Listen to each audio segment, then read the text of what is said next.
Welcome back to our Upbeat Consult channel, where we will uncover the secrets to excelling in sales management.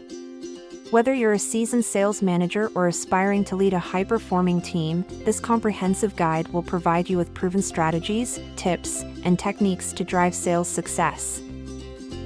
To start with, we need to understand the role of a sales manager. Sales managers lead, motivate, and guide their teams to achieve sales targets. They set clear goals, which are achievable and will inspire his team to perform at their best. You as a sales manager need to build a high-performing team, since it is one of successful business foundations. You can do this by recruiting, training, and empowering the team members to excel individually and as a unit. You also need to be crafting winning business strategies, and adapt these strategies to changing market dynamics for continued success.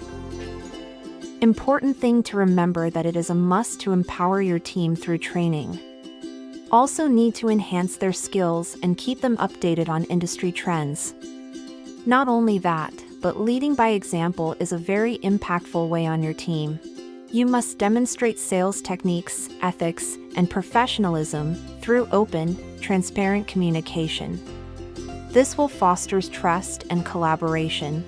An important aspect of your responsibilities is to do performance evaluation and recognition. You need to evaluate and recognize achievements. Rewarding exceptional performance motivates your team. Last thing, adaptability is essential. Navigating challenges with resilience drives sustained success. In conclusion, excelling in sales management is both an art and a science. By implementing these strategies, you're well on your way to achieving remarkable sales success. Thank you for joining us. If you found this video informative, don't forget to like, share, and subscribe for more insights on leadership, management, and business growth.